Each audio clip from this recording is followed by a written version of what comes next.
Hello दोस्तों, Hindi audio book knowledge में आपका स्वागत है। तो बात करते हैं पुस्तक आपके और चेतन मन की शक्ति से आगे। इस पुस्तक के 10वें अध्याय निजी शक्ति को अर्जित करना। अगर आपने इसके पहले के 9 अध्याय नहीं सुने तो भी सुन लें, जिसका लिंक आपको नीचे डिस्क्रिप्शन बॉक्स में मिल जाएगा। और यदि आप चैनल पर पहली बार आए हैं तो प्लीज़ चैनल को सब्सक्राइब कर दें और साथ में बने बेल के आइकन को प्रेस कर दें। बिल्कुल फ्री होता है, इसका कोई भी पैसा नहीं लगता। इससे होगा यह कि मैं जब भी कोई अन्य वीडियो अपलोड करूँगा तो उसकी जानकारी आपको तुरंत मिल जाएगी। तो चलिए दोस्तों, शुरू करते हैं।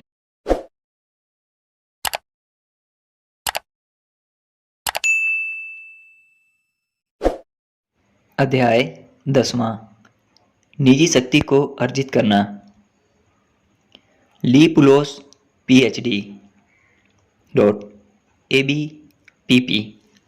इस पुस्तक की भूमिका में ली पुलोस लिखते हैं कि अपने अब तक के चिकित्सीय अनुभव में मैंने हजारों मरीजों से बातचीत की है। मैं एक मोटा सा अनुमान लगा सकता हूँ कि उनमें से करीब 95% मरीज अपने आत्मविश्वास व आत्मसम्मान की कमी के चलते बीमारी से ग्रस्त थे।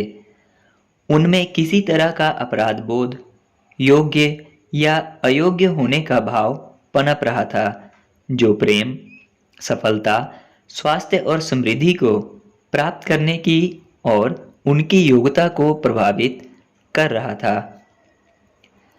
आत्मसम्मान की जीवन में आवश्यकता और इस पुस्तक के साथ उसके महत्वपूर्ण संबंध को समझते हुए मैंने ली से निवेदन किया कि पुस्तक का यह अध्याय वे स्वयं लिखें, जिसे उन्होंने सहर्ष स्वीकार किया।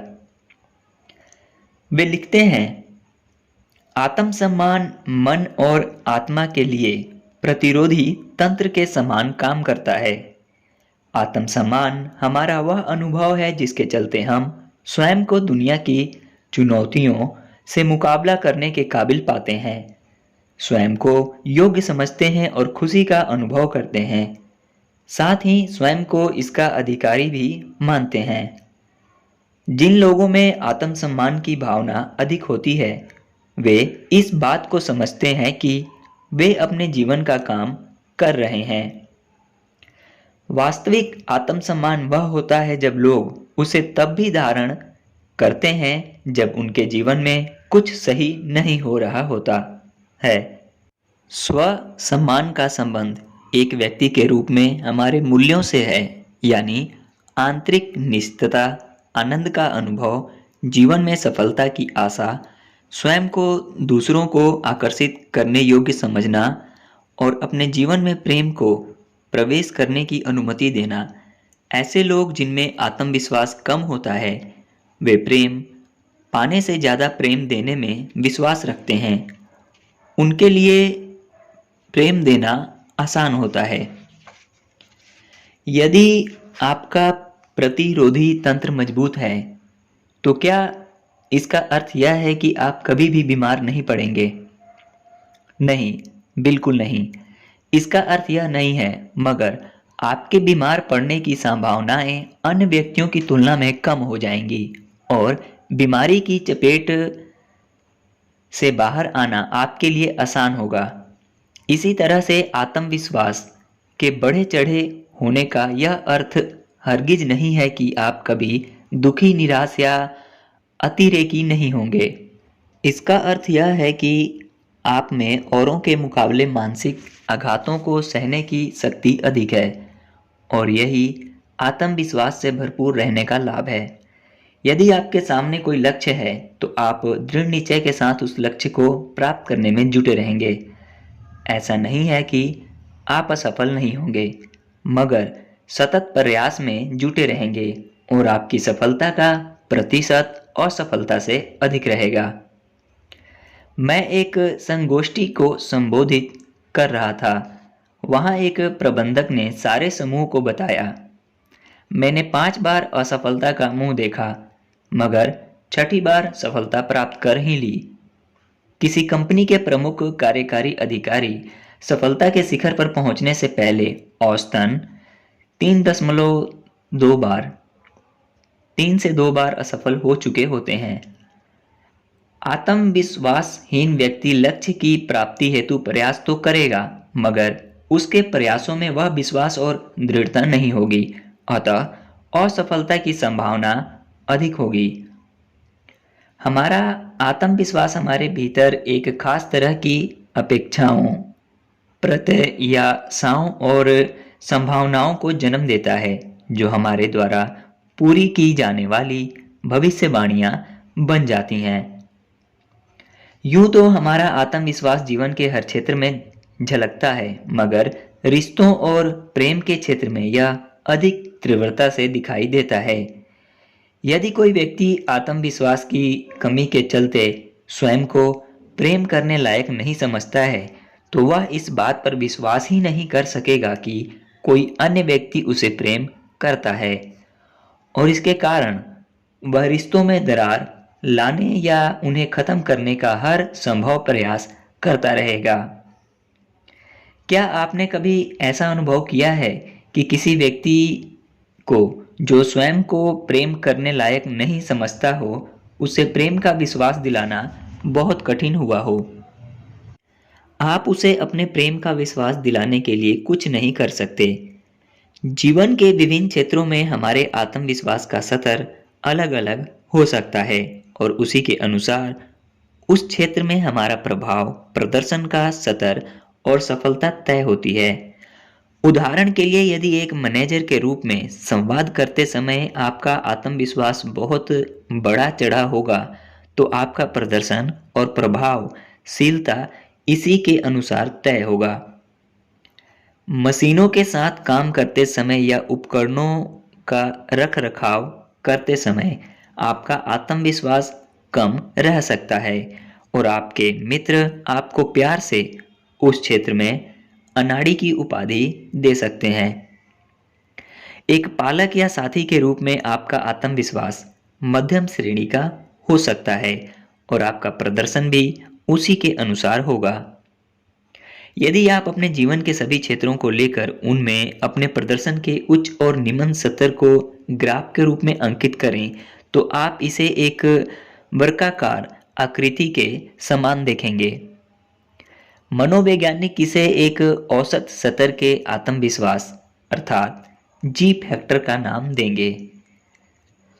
अपने जीवन के कुछ क्षेत्रों में अपने प्रदर्शन को बेहतर बनाने और अपने आत्मविश्वास को बढ़ाने के लिए हमें कुछ अभ्यास करना होगा, जिसके द्वारा हमें अभिपुष्टि द्वारा अपने अवचेतन मन में अंकित सूचनाओं को फिर से देखना होगा व नई सूचनाएं अंकित करनी होंगी।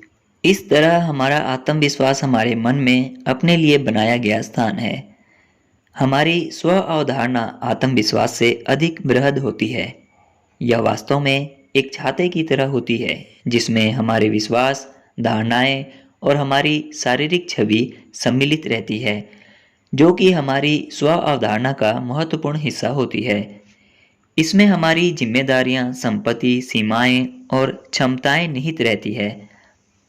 आत्मविश्वास इसका ही एक हिस्सा होता है। आत्मविश्वास के महत्व पर सभी का ध्यान करीब 40 साल पहले आकर्षित हुआ, जब कॉस्मेटिक चिकित्सक डॉक्टर मैक्सवेल माल्टाज ने साइकोसाइबरनेटिक्स पुस्तक को प्रकाशित किया। अपनी पुस्तक में वे लिखते हैं कि किस तरह उन्होंने एक सुबह गंभीर अपराध हेतु जेल में बंद कैदियों की एक सप्ताह तक कॉस्मेटिक चिकित्सा करने का निर्णय लिया।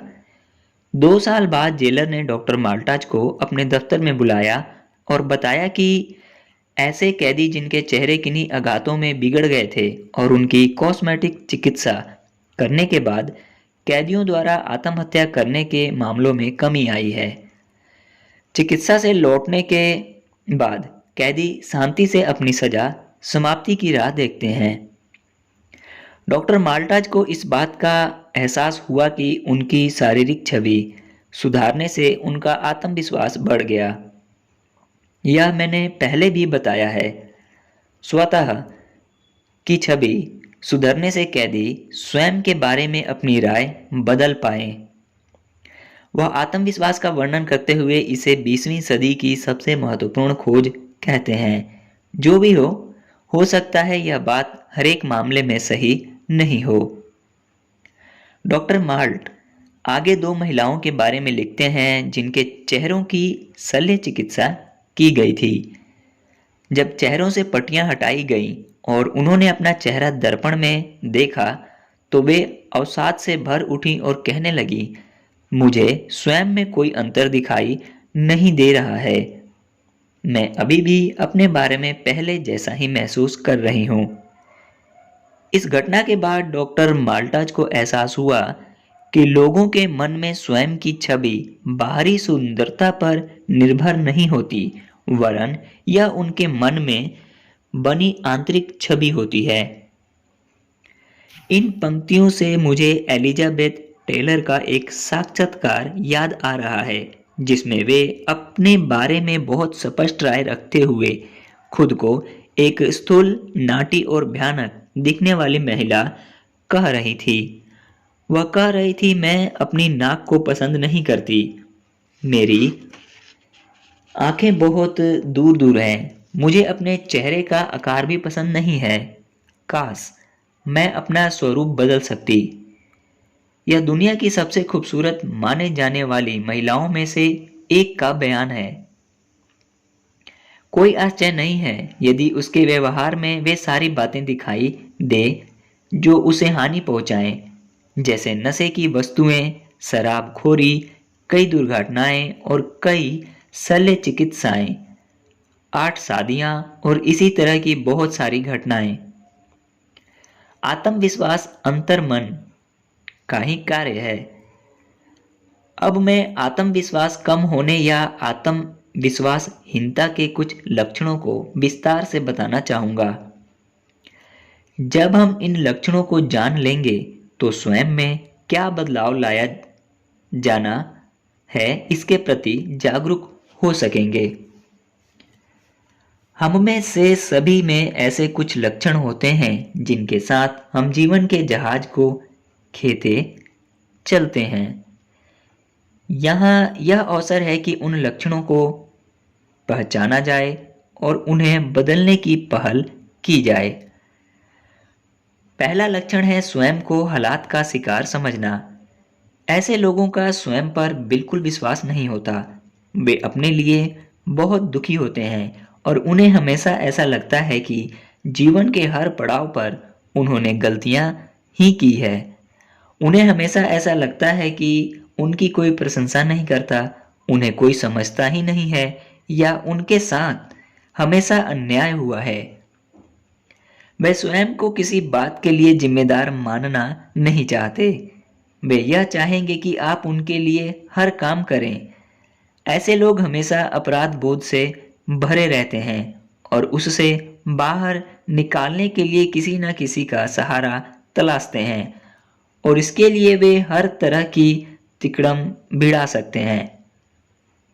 इतना सब करने के बाद भी वे अपने अपराध बोध से बाहर नहीं आ पाते, सफल नहीं हो पाते और इसके लिए वे हमेशा अपने करीबी लोगों को या अपनी परिस्थितियों को ही दोषी ठहराते हैं। ये लोग अपने भूतकाल को बदलने की बात करते रहते हैं और उसी में शक्ति का अनुभव करते हैं। जैसे यदि मैंने किसी और घर में जन्म लिया होता, यदि मेरे पिता के पास अधिक धन होता। केवल दूसरों पर दोषारोपण दोषारोपण जो कि ताकत का कमतर सस्ता प्रदर्शन है। यही एक ताकत उनके पास होती है और वे इसे दूसरों पर आरोपित करते रहते हैं। यहाँ एक दूसरे पहलू पर भी विचार करें। अक्सर लोगों को लगता है कि आत्मविश्वासहीनता का भाव उन लोगों में प्रमुखता से पाया जाता है जो अपने जीवन में बहुत निचली पायदान पर ही रह गए हैं, आगे नहीं बढ़ पाए हैं। मगर ऐसा नहीं है। 2 साल पहले मेरे कैबिन में एक महिला रोगी आई जिसने चमड़े के कपड़े पहने थे, गले में जंजीर पहनी थी और उसके चेहरे पर गुस्से और नीचता के भाव थे। जब मैंने उसका इतिहास जानना चाहा तो उसने बताया कि वह एक रखैल है। यह सुनते ही मेरा दिमाग चक्कर खा गया। वह बताती गई कि लोग उसे इस बात के लिए नौकरी पर रखते हैं कि वह उन्हें अपमानित करे, उनसे गाली गलौज करे। मैं हतप्रभ था। क्या ऐसे भी लोग हैं जो स्वयं को अपमानित करने के लिए किसी महिला को नौकरी पर रखें? उसने मुझे विश्वास दिलाया कि उसका काम किसी तरह अनैतिक संबंधों पर आधारित नहीं है। उसका अपने ग्राहकों से किसी तरह का यौन संबंध नहीं है। मैं आश्चर्यचकित था कि ऐसे भी लोग हैं जो स्वयं को अपमानित करवाने के लिए धन देते हैं। उसने बताया कि उसका एक ग्राहक सुप्रीम कोर्ट का न्यायाधीश है, दो सफल व्यापारी हैं और एक प्रसिद्ध वकील है। इस बात ने मुझे गहरा धक्का पहुंचाया। उस महिला ने आगे बताया कि उसके ग्राहक इम्पोस्टर सिंड्रोम मनोरोग से पीड़ित हैं, जिसके कारण अपने व्यवसाय में प्रसिद्धि और ऊंचाई हासिल करने के बाद भी वे स्वयं को उससे जुड़ा हुआ नहीं महसूस करते। उसके शब्दों में वे आत्मविश्वासहीनता से जकड़े हुए हैं और मेरे पास आते हैं ताकि मैं उन्हें अपमानित करके उन्हें उस नीचाई तक लाऊं जहां वे स्वयं को महसूस करते हैं। यह घटना मेरी आंखें खोलने के लिए पर्याप्त थी और वह एक ऐसा दिन था जब मेरा मरीज मेरा शिक्षक बन गया था। अब आत्मविश्वासहीनता के दूसरे लक्षण पर विचार करते हैं।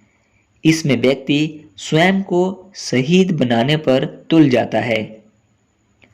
यूं भी हमारी मान्यताएं, संस्कृति और धार्मिक मूल्य जिनके साथ ही हम बड़े हुए हैं, हमें यह बताते रहते हैं कि बिना कष्ट के कुछ पाया नहीं जा सकता। हमारी संस्कृति में भी कष्ट और संघर्ष को पूजा जाता है और हर एक धर्म शिक्षक उनके संघर्ष, त्याग और कठोर श्रम के चलते ही उदाहरणों का हिस्सा बन सके हैं।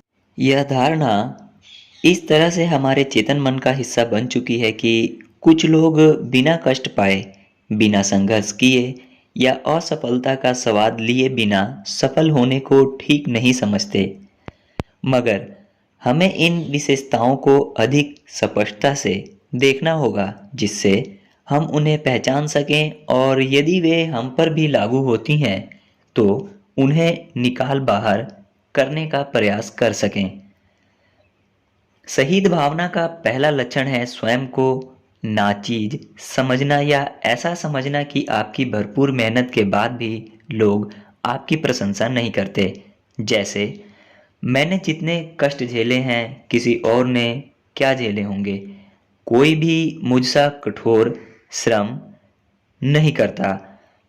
तुम नहीं समझते कि मुझे आगे बढ़ने के लिए कितनी कठिनाइयों और अवरोधों का सामना करना है आदि। ऐसे लोगों को हमेशा ऐसा भी लगता है कि उन्हें गलत समझा जा रहा है, उनके साथ अन्याय हो रहा है। उनमें हमेशा निराशा और लाचारी का भाव विद्यमान रहता है और हमेशा स्वयं को गलत समझे जाने की बात करते हैं। आत्मविश्वासहीनता का एक और लक्षण है स्वयं को अयोग्य महसूस करना, जो आपको बार बार भूतकाल में घसीटता है और आगे बढ़ने से रोकता है। स्वयं को अयोग्य मानने से भविष्य में मिलने वाली सफलता भी हाथ से फिसल जाती है और यह विचार आपकी गति को धीमा कर देता है। यह विचार बजाय आगे बढ़ाने के आपको वापस वहीं ले जाता है जहां से आपने शुरू किया था। आपके लिए यह बहुत जरूरी है कि आप अपने अंतर मन में झांक कर योग्यता के मुद्दे पर गहन विचार करें, क्योंकि इस मुद्दे ने कई लोगों को समय समय पर उनके लक्ष्य से नीचे ला पटका है और उनकी पहल करने की योग्यता, काबिलियत और जुटे रहने की लालसा को खत्म किया है। अक्सर लोगों के इतिहास की जानकारी लेते समय मेरे कानों में ये शब्द अक्सर पड़ते हैं कि मैं तो इसके लायक ही नहीं हूँ, मैं इसके योग्य नहीं हूँ आदि। और ये बातें अक्सर पढ़े लिखे, अच्छी नौकरी और सुखी परिवार वाले लोगों के मुंह से उच्चरित होते हैं। आत्मविश्वासहीनता का अगला लक्षण है शर्मिंदगी महसूस करना। कोई भी भावना आपको इतना नुकसान नहीं पहुंचाती जितनी शर्मिंदगी पहुंचाती है। यह कई इंसानी झगड़ों की जड़ है।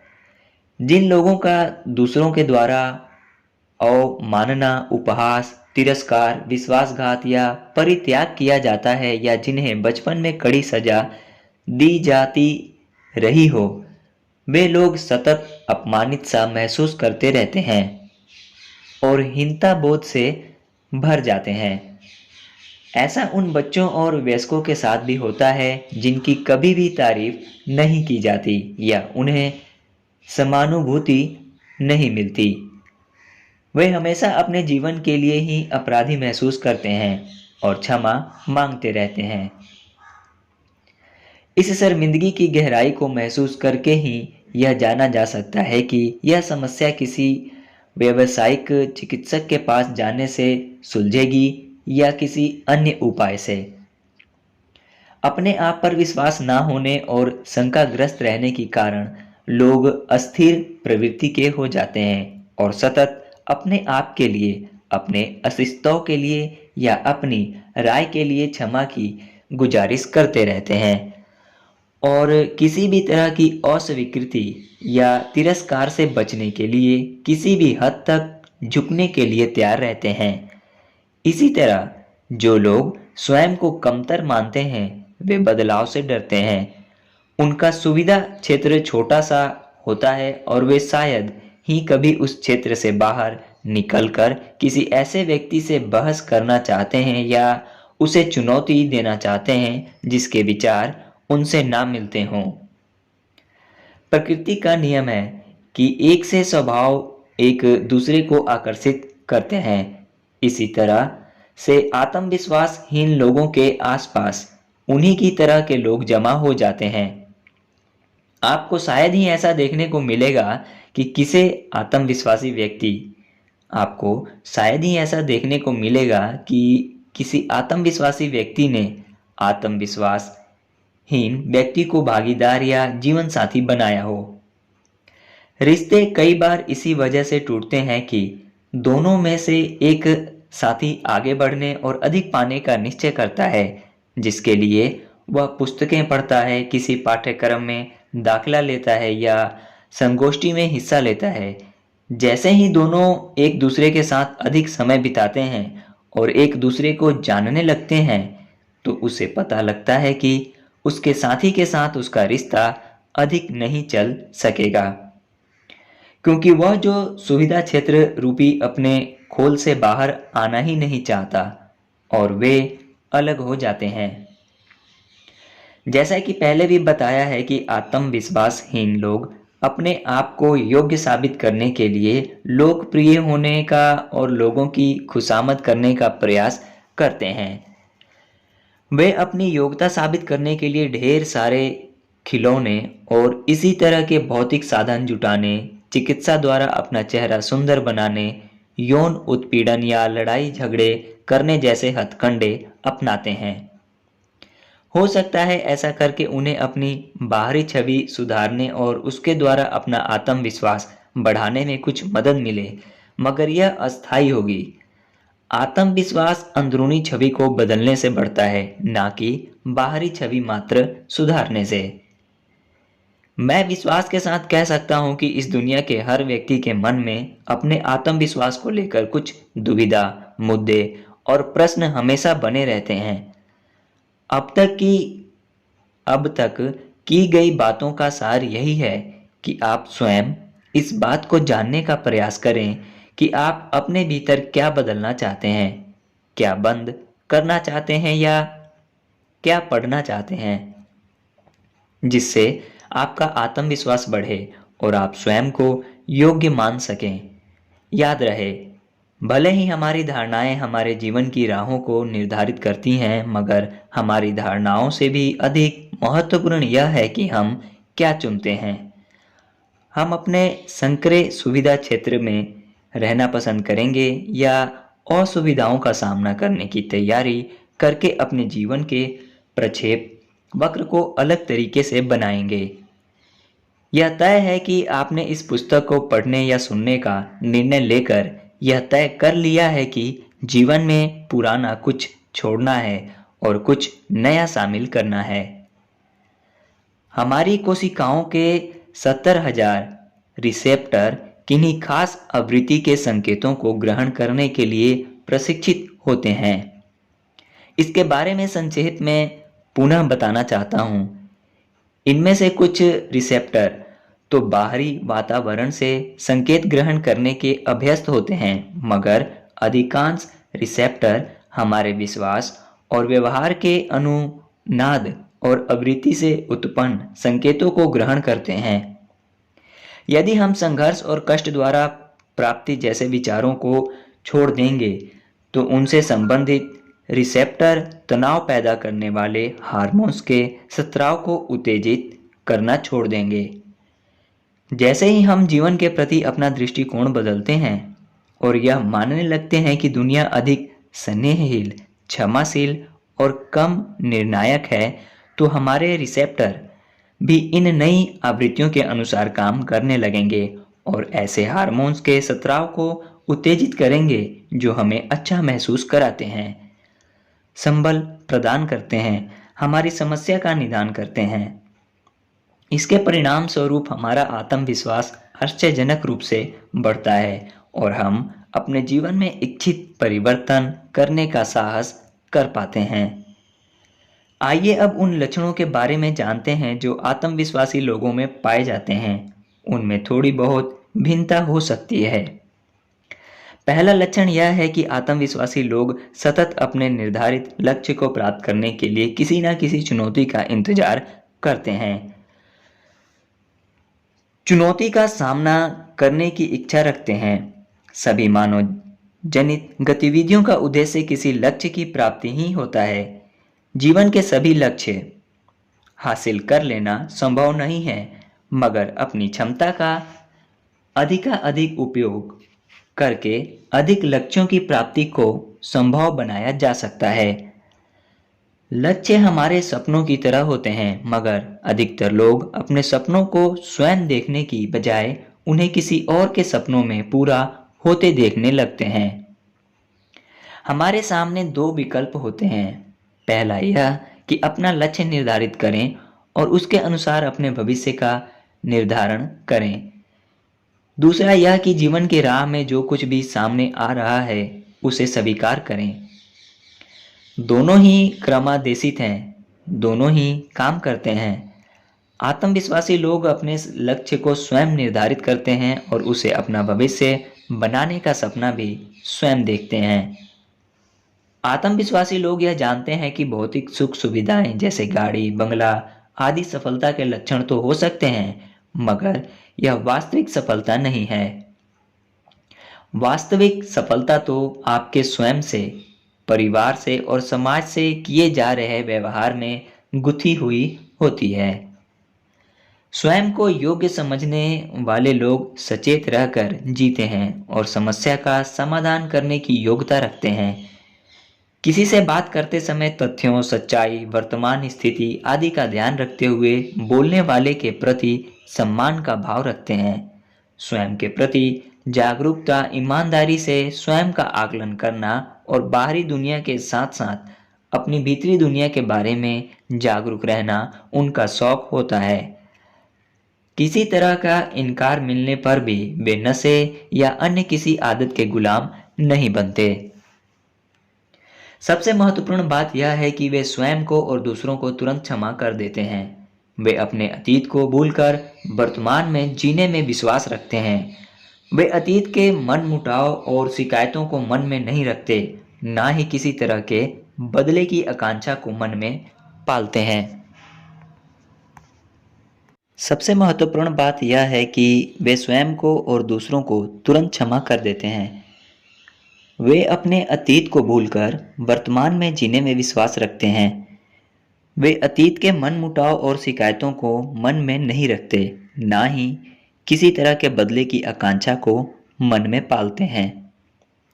वे यह मानते हैं कि जेल में सर्वाधिक समय कैदी नहीं वरन जेलर बिताते हैं। यदि आप किन्हीं भावनाओं के अधीन हैं तो इसका अर्थ है आप जेल के कैदी ही हैं। हर तरह का शारीरिक और मानसिक उपचार क्षमा से ही शुरू होता है। ऐसे लोगों की एक और विशेषता यह है कि जो लोग स्वयं को महत्वपूर्ण मानते हैं वे दूसरों का भी सम्मान करते हैं। स्वयं के बारे में अच्छा महसूस करने वाले लोग कभी भी दूसरों के लिए जातिवादी, लिंग भेदी या आयु संबंधी टिप्पणियां नहीं करते। वे जाति, धर्म, लिंग, उम्र आदि की सीमाओं के परे जाकर लोगों का सम्मान करते हैं, उन्हें प्रेम देते हैं। जैसा कि पहले भी कहा गया है कि आत्मविश्वासी लोगों के रिश्ते स्वस्थ होते हैं, दूषित नहीं। उनकी अभिव्यक्ति स्पष्ट और सरल होती है और वे किसी डर को मन में बिठाए बिना सीधी बात करने में विश्वास करते हैं। यदि किसी के बारे में अपनी राय दे रहे हों तब भी वे किसी एक व्यक्ति को दोषी ठहराने की बजाय अपनी बात इस तरह से शुरू करते हैं, जो घटना हुई है उसके बारे में मुझे ऐसा लगता है कि डैश। दूसरा घटक विनम्रता है। इसका अर्थ झूठी नम्रता या अपने अस्तित्व के लिए खेद महसूस करना नहीं है। इसका अर्थ है कि आप किसी आदमी के बारे में अपनी राय बनाने से पहले उसे कितने मौके देते हैं। जैसे बजाय यह तय करने के कि फला व्यक्ति गपबाज है या फला व्यक्ति अधिकार जताता है, वे व्यक्ति को एक मौका और देते हैं, यह सोचकर कि शायद इस बार वह अलग व्यवहार करे। विनम्रता का अर्थ है कि किसी तरह की अंतिम राय बनाने की बजाय व्यक्ति को अधिक अवसर देना। परोपकार का गुण भी आत्मविश्वासी व्यक्ति की विशेषता है। किसी की मदद करने का भाव इनमें विद्यमान रहता है, भले ही वह मदद सेवा के नाम पर की जाए, बड़े भाई बहन होने के नाते की जाए या अपनी खुशी के लिए की जाए। इस काम को करके वे प्रसन्नता का अनुभव करते हैं। एक सहायता कार्यक्रम में भाग लेने वाली महिलाओं ने बताया कि वृद्धा आश्रम में रहने वाले लोगों की सेवा करके उन्हें आंतरिक संतोष की अनुभूति हुई है। ऊपर उठने का एहसास हुआ है, निराशा कम हुई है, अपनी नजरों में ऊंची उठी हैं और शरीर के दर्द कम हुए हैं। ऐसे लोग जिनका आत्मविश्वास बढ़ा चढ़ा रहता है, उनमें जवाबदेही का भाव भी अधिक रहता है। इसके लिए एक उदाहरण देता हूँ।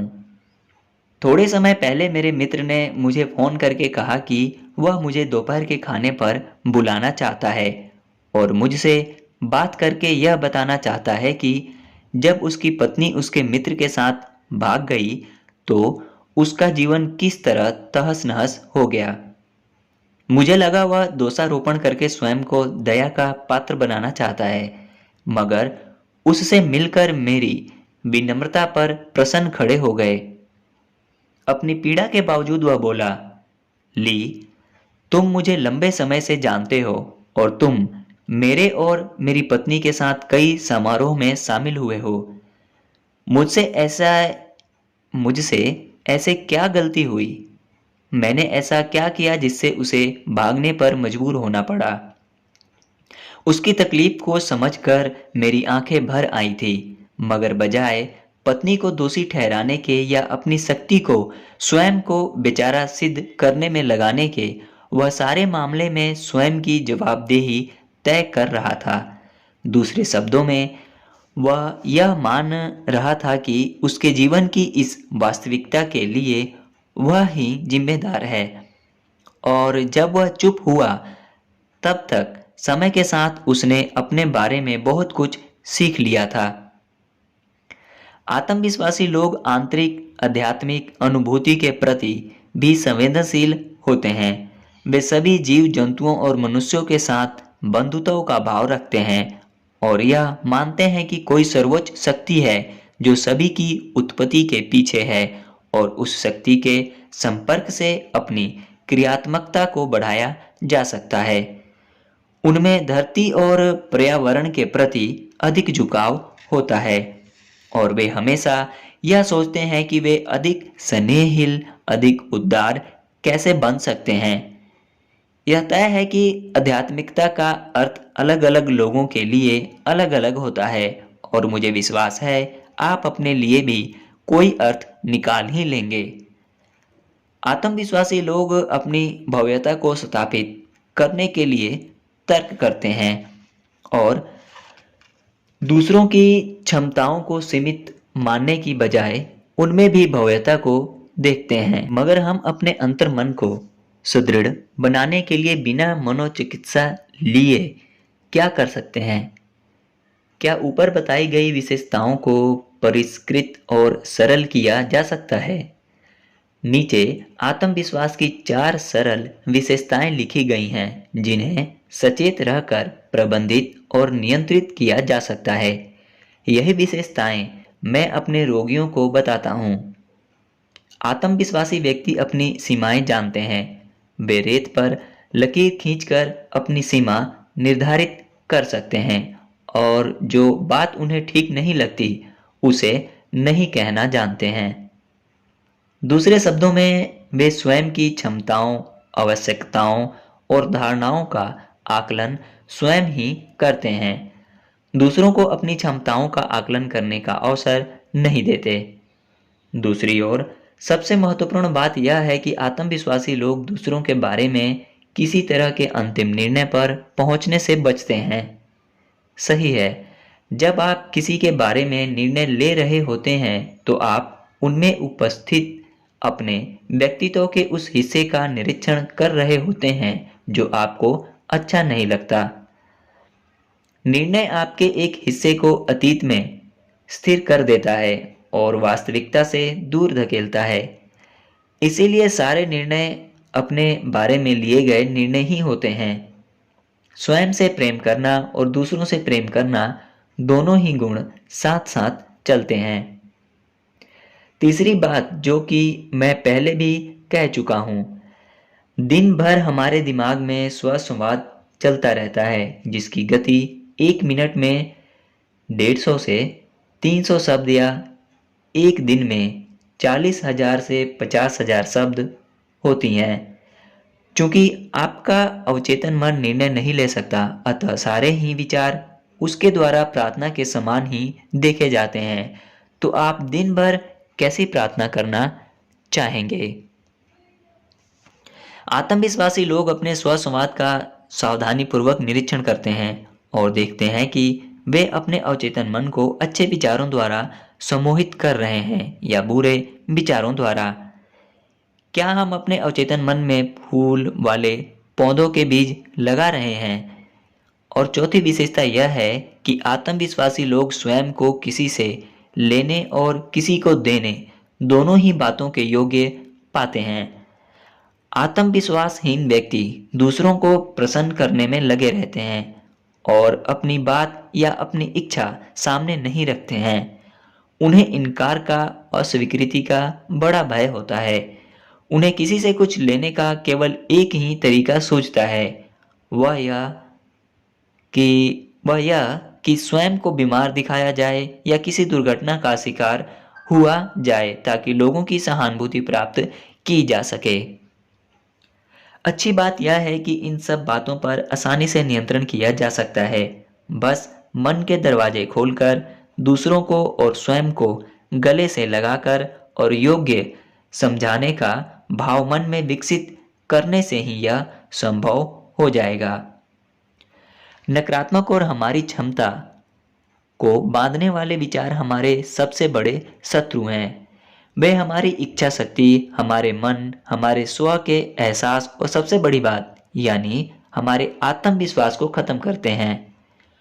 लोग अक्सर मुझसे पूछते हैं, क्या आत्मविश्वास और स्वयं को योग्य समझने का सिद्धांत आधुनिक समय की खोज है? लगभग 2000 साल पहले मानवता के किसी महान शिक्षक ने कहा था, अपने पड़ोसी से भी उतना ही प्रेम करो जितना आप अपने आप से करते हो। आप यदि स्वयं से प्रेम नहीं करते तो आप दूसरों से प्रेम कर ही नहीं सकते। जो आपके पास है ही नहीं, उसे आप लोगों को कैसे देंगे? यहाँ इस अध्याय को लिखने में मेरे मित्र ली पुलोस का सहयोग समाप्त होता है। ली, इतनी सहजता से इतनी महत्वपूर्ण बातों को बताने के लिए बहुत बहुत धन्यवाद। आत्मविश्वासी लोग लगातार इस पर काम करते हैं। वे इसके सिद्धांतों को समझते हैं और आत्मविश्वास बढ़ाने के लिए इस पुस्तक में दिए गए तरीकों का भी प्रयोग करते हैं। आत्मविश्वास बढ़ाने के लिए दो सर्वोत्तम अभिपुष्टियां हैं जो कि इस प्रकार हैं। पहला, मैं स्वयं को निस्वार्थ प्रेम करता हूं। दूसरा, मैं घातक आलोचना करके स्वयं को कमतर नहीं आंकता। ओके दोस्तों, इसी के साथ अध्याय 10वां समाप्त होता है। मिलते हैं आपसे इस पुस्तक के 11वें अध्याय जो कि है आधुनिक युग में मानसिक स्वास्थ्य और किसी अन्य वीडियो में। तब तक के लिए धन्यवाद। ध्यान रखें अपना और अपनों का। और जानकारी अच्छी लगी तो दोस्तों में, मित्रों में, प्रियजनों में, रिश्तेदारों में शेयर करें, लाइक करें, कमेंट करें, जो भी आपका दिल चाहता हो।